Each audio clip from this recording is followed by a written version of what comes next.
You lock down a great location for your vending machine, but you have no idea where the heck to install it. You see, most operators think that getting into a good location is the win. That's only half the battle. But where you put that machine inside the building determines whether you make grocery money or mortgage money. Today, I'm revealing the exact placement psychology that transformed our average machines into top performers. Because the difference between $500 and $1,500 per month is literally just knowing where people naturally congregate and make these type of impulse decisions. The first thing you got to understand when it comes to placements is the psychology of the whole thing, because it literally will be everything. Let's face it, the best products in the world won't sell if nobody knows where they're at or where the machine's located. Human behavior is predictable in buildings. People make purchase decisions in specific mental states. Certain spots trigger buying when others walk past them. Understanding the psychology is worth thousands every month. The thing you gotta understand is what we call the transition zone. Let's discuss. People buy when transitioning between activities. Coming out of a meeting, going to the bathroom, coming out of the bathroom, going to work for the day. Those transition zones are where people are gonna buy. Let's face it, you're not stopping at a vending machine when you're late to get to a meeting. You're not gonna go buy a Coke when you're late and you're focused on getting somewhere. It's all about the transition zone. We wanna be positioned where people naturally pause. You think about a break room. People go there to hang out and scroll on Instagram and think about how they're hungry or craving a sugar. This is why at hotels, you don't see the machines in the middle of the hallway because that's not a transition zone. Where do they put their machines? Right next to the elevators, which is where the intersection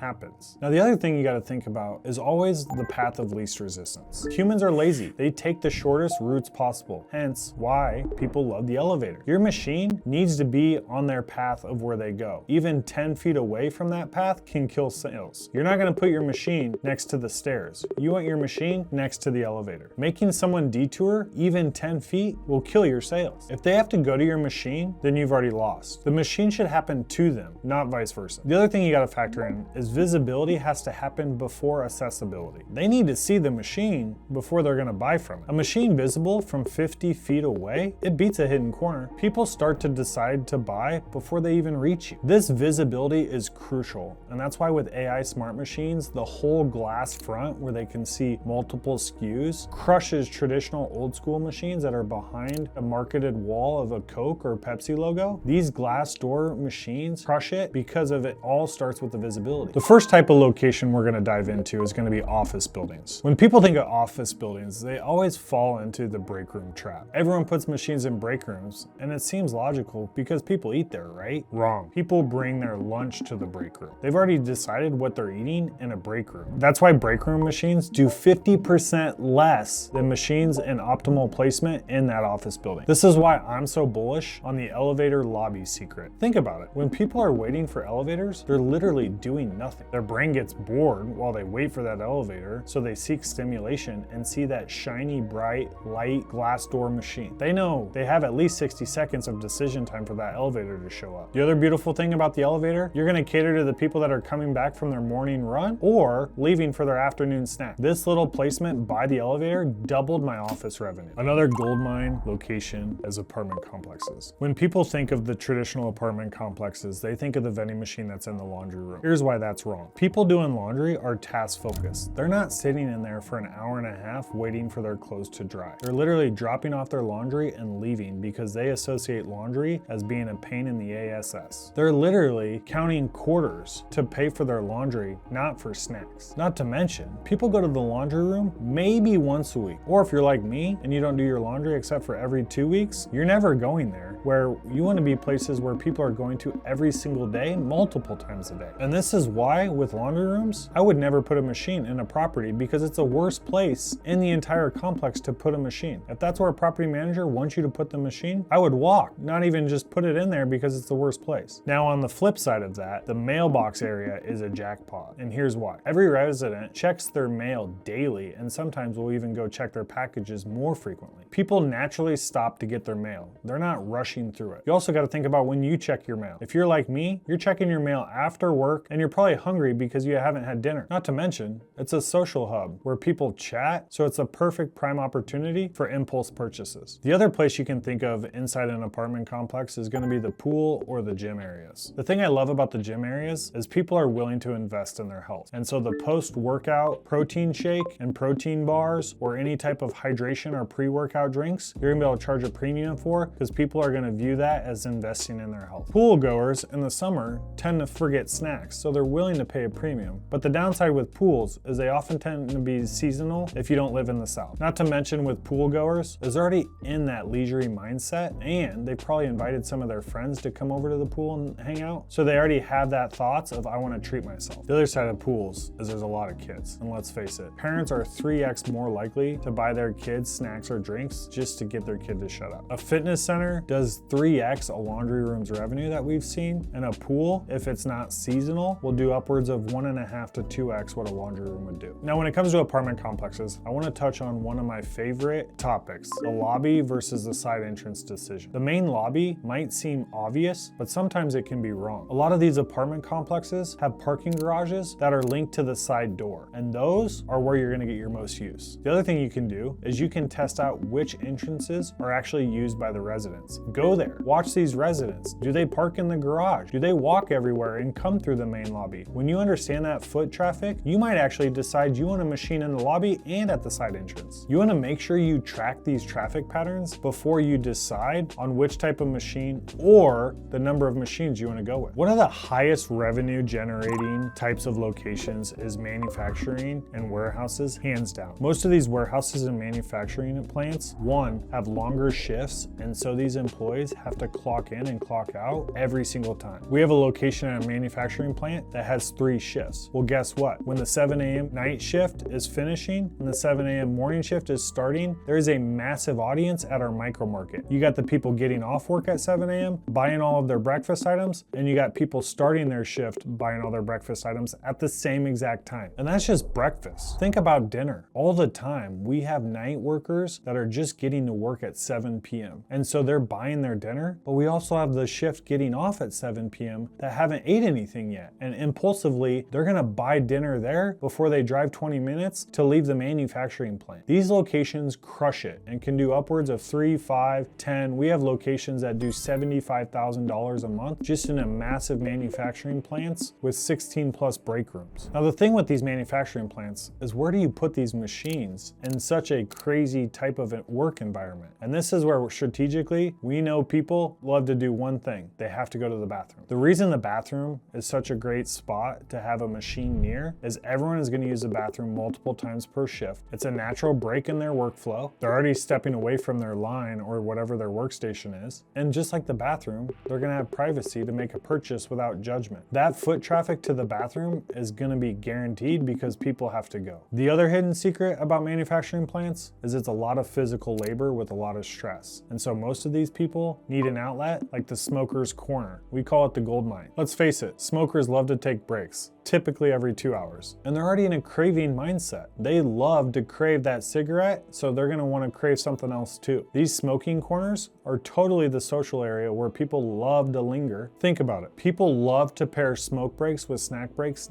naturally. The other secret place that's a hidden gem is gonna be the loading dock. Here's why. Not only are you catering to the people that work at the manufacturing plant, but at the loading dock, you're also catering to the delivery drivers and all those people that come to drop off things at the plant. So then you're gonna get those quick options from delivery people. These delivery people are waiting for their trucks to get loaded or unloaded, and as a result, they can't leave to go get food. And because they don't have to take their truck to a gas station after they leave the dock, they're gonna pay a premium for convenience because they're on the clock to drive. And these are high energy jobs, so they need constant fuel. Well, guess what? The most profitable drinks are gonna be your energy drinks or your high-end drinks where people are gonna pay a premium. You can sell a Monster for $4.50 that costs you $1.50. Another place with day-round foot traffic is gonna be medical facilities and hospitals. I mean, you wanna talk about high-end foot traffic at all times of the day? You got the emergency waiting room. People are sitting there for hours. They're desperate for anything. They have a high emotional state, so they have high cravings and they're gonna wanna spend. There's 24/7 traffic with overnight premiums. My 2 cents is this is the single best spot in the entire hospital. The one thing you do want to avoid with these hospital systems and medical facilities, you never want a place right near the cafeteria. There, you're gonna have direct competition with cheaper options. People already have food destination in mind. The cafeteria already has variety you're never gonna match. So the only time you're gonna do sales is when the cafeteria is closed. Avoid competing with the cafeteria and find complementary spots.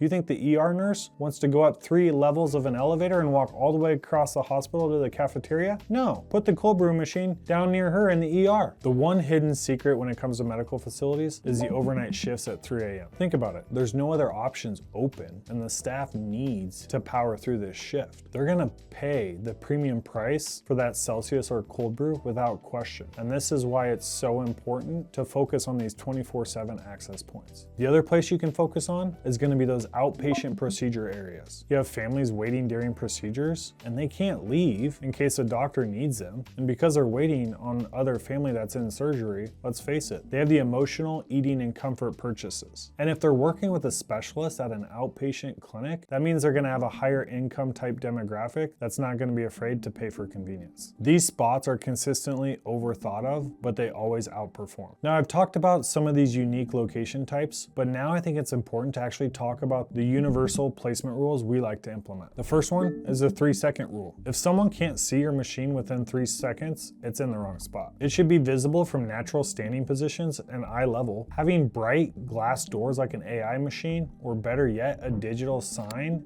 on your machine is totally gonna help. Don't make them search for you. Obvious beats clever every single time. The other rule we focus on is the temperature and comfort zones. Never place in uncomfortable temperatures. We get asked all the time about putting machines near pools. Well, if you live in Nebraska, no one's going to the pool from January to March, so you're missing out on 3 months of sales at the pool. If it's too hot or too cold, it kills dwelling time. People aren't gonna stand at the pool to buy a drink when it's 120 degrees in Texas in June. I recommend climate controlled areas only. More comfort that your buyers have means you'll get a better decision from them. The other thing you gotta think about with your positioning is all about social proof. You want people to see this machine being used. So you wanna place it in places where people see other people using it. People love to follow crowd behavior. Let's face it, we have a machine at an urgent care right in the waiting room. If one person is waiting and is using it, everyone else there waiting sees them using it and now wants to use it. If your machine is in a basement or in a back garage and it's isolated and there's dust everywhere, people are gonna think that this thing never gets used. Public visibility drives private sales. The other rule you wanna think about is avoiding dead zones. Places like storage areas, even with foot traffic, emergency exits in the back nobody uses, corners where people never stop or even know a machine's around that corner, anywhere that feels off limits. Like if you're at a hospital and people are scared to go down a corridor because they don't know if it's employees only, you're not gonna get sales if people think it's off limits. Inside our private group, Vendingpreneurs, we don't just help you get into buildings, we show you exactly where to place machines to maximize revenue. Our members share photos of their best placements, and we analyze constantly the highest converting spots of all of our locations. If you're ready to turn average locations into gold mines just by knowing where to put your machine, you can check out the link below to book a call with our team. Thanks for watching. This is Mr. Passive signing off.